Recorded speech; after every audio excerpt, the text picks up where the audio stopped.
رسول کریم صلی اللہ علیہ وآلہ وسلم نے ارشاد فرمایا کہ ایک فقی، ایک عالم شیطان پر 1000 عابدوں سے بھاری ہے۔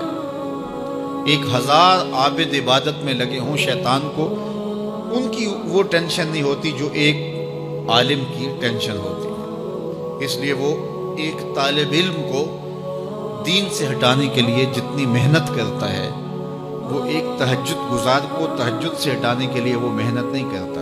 ہمارے استاد فرمایا کرتے تھے کہ شیطان تخت لگا کے بیٹھ گیا تو کسی نے آ کے بتایا کہ میں 2 آدمیوں کے درمیان لڑائی ڈال دی ہے تو وہ بڑا خوش ہوا، تھپکی دی اپنے چیلوں کو کہ تو نے بہت اچھا کیا ہے۔ پھر کسی نے آ کے بتایا کہ میں نے چوری کی واردات کروا دی ہے تو اس نے اس کو بھی تھپکی دی۔ پھر کسی نے کہا کہ میں نے جو ہے وہ برائی اور بدی تک لوگوں کو پہنچا دیا ہے اور زناکاری میں لوگ میری کوششوں سے مبتلا ہو گئے ہیں، تو اس نے کہا واہ واہ تو نے بھی بہت اچھا کام کیا، اس کو بھی داد دی۔ تو مختلف لوگ آ کے اپنی کارروائیاں اس کے چیلے چانٹے بیان کرتے رہے، اور ایک آیا اور اس نے کہا کہ ایک طالب علم جا رہا تھا تو میں نے اس کو ورغلا کر کے جو ہے وہ دین کی راہوں سے دور کر دیا ہے۔ تو وہ پڑھنے جا رہا تھا لیکن اس نے اپنا رخ بدل لیا تو وہ اچھل پڑا۔ تو باقیوں نے کہا کہ ہم نے اتنے بڑے بڑے کام کیے ہیں، یہ تو ایک معمولی کام تھا۔ اس نے کہا تمہیں نہیں پتا یہ کتنا بڑا کام کر کے آیا ہے۔ تو شیطان انسانوں کے روپ میں بھی ہوتا ہے۔ تو بعض اوقات جو علم پڑھنے والے ہوتے ہیں ان طلباء کو شیطان بھی وسوسہ اندازی کرتا ہے، اور بعض لوگ بھی کہتے ہیں جی تمہارا مستقبل کیا ہوگا۔ دینی طلباء کے لیے بڑے مسائل ہوتے ہیں، وہ کہتے ہیں تمہارا مستقبل کیا ہوگا۔ مستقبل سمجھا کس کو ہے؟ 45 سال زندگی کل ہے ٹوٹل جو زندگی ہماری، یہ ایوریج زندگی نکالی ہے، کسی کی 60 سال بھی ہو جاتی ہے لیکن ایوریج کہتے ہیں 45 سال یہاں زندگی ہے۔ اس میں چوتھا حصہ یا تیسرا حصہ تو سو کے گزرتا ہے نا، 8 گھنٹے بھی دن رات میں سوئیں آپ تو 45 سال زندگی میں سے 15 سال نکل گئے، باقی 30 سال رہ گئے زندگی کے۔ اس میں بھی 8 سال بچپن کے نکال لو۔ وہ میرے ایک دوست نے بڑا حساب لگا کے نا تو وہ کہتا ہے 16 سال بچتے ہیں ٹوٹل۔ اگر 45 سال ایوریج زندگی ہے تو جو زندگی گزرتی ہے بھرپور وہ 16 سال ہے۔ تو میں کہتا ہوں کہ 1 سال جو ہے وہ یہ سیلفیوں کا بھی نکال لو، یہ بھی ہر جو ہے وہ آدھے گھنٹے کے بعد 5 منٹ یہ بھی صرف ہوتے ہیں۔ تو 15 سال 16 سال ٹوٹل زندگی ہے، اس کو مستقبل سمجھا جاتا ہے۔ اصل مستقبل کون سا ہے؟ اللہم ان العیش عیش الآخرہ۔ میرے حضور فرماتے ہیں اصل زندگی تو آخرت کی زندگی ہے۔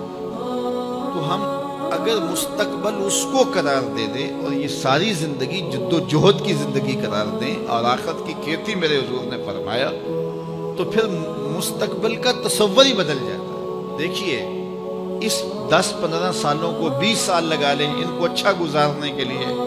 ایک انجینئر ہے، ایک ڈاکٹر ہے اور مختلف علوم و فنون کا حاصل کرنے والا ایک بزنس مین ہے، کتنی محنت کرتا ہے، جوانی جیسے حسین لمحے وہ دن رات ایک کر کے گزار دیتا ہے۔ عزیزوں کی شادی قریب ہے لیکن وہ نئی شادی پہ پہنچا جی بس وہ اس کا بڑا حساس معاملہ ہے تعلیم کا، تو اس نے خوشیاں چھوڑ دیں، عیدیں چھوڑ دیں، گھر سے دور رہا، کیوں جی میرا مستقبل سنور جائے۔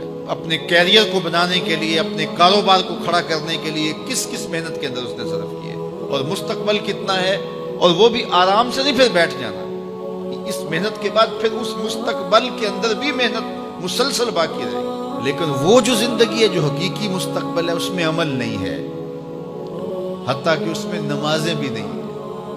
آخرت کی زندگی کے اندر ہمارے لیے نمازیں بھی نہیں ہوں گی، روزے بھی نہیں ہوں گے، پھر ٹینشن فری زندگی ہے۔ وَلَكُمْ فِيهَا مَا تَشْتَهِي أَنفُسُكُمْ، جو دل میں آئے گا سامنے پڑا ہوا ہوگا۔ یہاں تو حسرت میں زندگی گزر جاتی ہے نا کہ یہ چیز مجھے مل جائے، اور ملتی اس وقت ہے جب اس کی خواہش ہی ختم ہو چکی ہوتی ہے۔ لیکن وہاں جو آرزو کرے گا، ابھی آرزو خانہ ذہن میں ہوگی، ابھی ذہن سے دل میں اتر کر کے دل کو بے چین نہیں کرے گی کہ وہ خواہش پہلے پوری ہو چکی ہوگی۔ تو اصل زندگی تو وہ زندگی ہے۔ تو اس لیے شیطان یہ بہکاتا ہے کہ میاں یہ زندگی کیسے گزرے گی، بالخصوص طلباء کو، دین سیکھنے والوں کو۔ میں تو اپنے طلباء کو کہتا ہوں کہ میری زندگی اچھی نہیں گزر رہی، میں نے دین پڑھا ہے، میں دین پڑھانے کے کام میں لگا ہوا ہوں، تو کیا میری زندگی اچھی نہیں گزر رہی؟ میں تو مطمئن ہوں، اطمینان کی زندگی گزر رہی ہے۔ تو دین پڑھو، دین میں خیر ہی خیر ہے، دین میں بلائی ہی بلائی ہے۔ تو دین خیر کی راہوں کا سفر ہے۔